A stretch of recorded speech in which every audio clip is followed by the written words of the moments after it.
Bien sûr, de crypto, les infos crypto pour ceux qui n'ont pas le temps. Le prochain bull run démarre par la même news dans le même contexte. Les gars, on va parler de ça aujourd'hui. Je vous passerai le lien d'une vidéo aussi qui permet d'étayer les propos parce que j'ai trouvé ça vraiment très intéressant.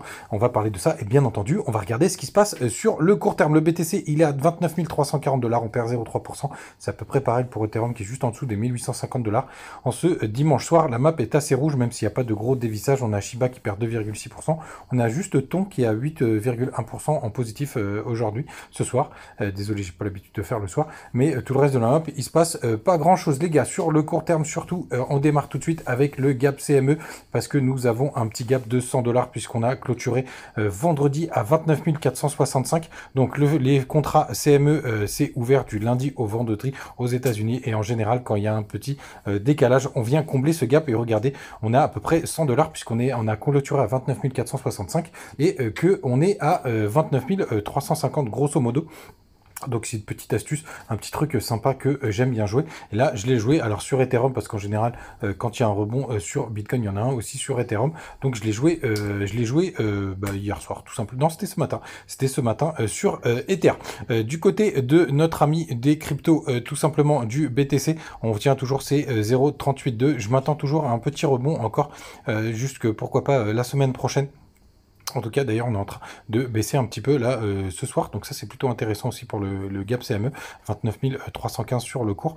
Donc je m'attends quand même à un petit rebond. Je ne serais pas surpris qu'on vienne chasser quand même quelques liquidations aux 30 600 $.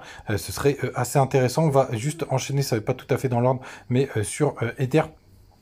Qui pour l'instant a une majorité de personnes qui sont en longue, on est à peu près à 67%. Les open interest sont très très bas, hein. Regardez, on retrouve des niveaux assez bas qu'on n'avait pas connus depuis un certain moment, ça achète pas trop sur le spot. Les fundings sont plutôt positifs là en direct live, mais rien de très étonnant. Je m'attends quand même à avoir un petit pump. En tout cas, c'est ma prévision à court terme. On va aller regarder quand même ce qui se passe du côté de BTC pour voir si on a à peu près les mêmes choses. Hop, BTC perp sur Binance.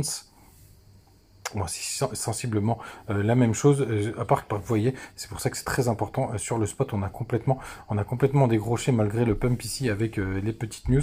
D'ailleurs, j'ai vu passer que potentiellement il y avait un gars qui nous disait que ah bah tiens, c'est passé dans le groupe Telegram. N'hésitez pas à nous rejoindre. L'ancien responsable de la SEC, John Reed Stark, déclare que la SEC actuelle n'approuvera pas l'ETF Bitcoin. On va voir vraiment ce que ça va donner. Parce que de toute façon, c'est un ancien, mais ça suffit à faire une petite correction. Du côté donc de notre ami Twitter, je vous partageais donc cette petite vidéo hier soir pour vous dire que le prochain bull run avec en toile de fond Elon Musk et Twitter. Et pourquoi je vous parle de ça, les gars?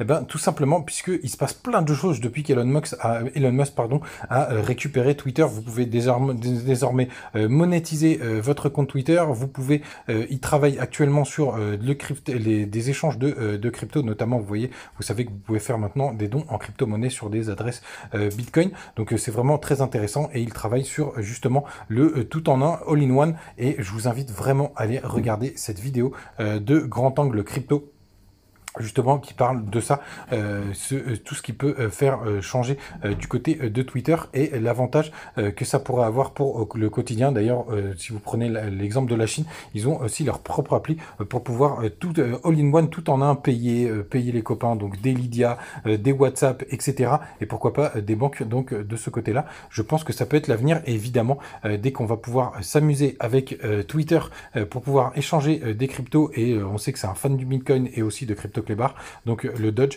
pour le coup ça pourrait nous faire une belle news. Et comme en 2021 avec un magnifique pump quand Elon Musk avait annoncé qu'il avait acheté du Bitcoin et qu'on aurait pu acheter ces Tesla avec du Bitcoin, pour le coup ça va être à peu près la même histoire avec Elon qui pourrait être finalement le déclencheur du futur bull run si jamais d'ailleurs l'ETF spot continue de traîner. Les gars, vous savez tout, comme d'habitude, pas de vidéo à rallonge pour rien. On se retrouve comme d'habitude demain. Vous avez les petits bonus du côté de Twitter pour BingX. N'hésitez pas à aller voir cette vidéo de Grand Angle Crypto, donc qui s'appelle Machiavélique ou Génial. Voici le plan d'Elon Musk pour Twitter. Elle dure 22 minutes en x2. Ça fait du 10 minutes et ça, c'est plus qu'auto cool. Et les gars, je vous souhaite de très très bonnes vacances si vous y êtes et on se retrouve tous les jours, peu importe le lieu, l'endroit et l'heure, mais on se retrouvera. Salut les gars, ciao.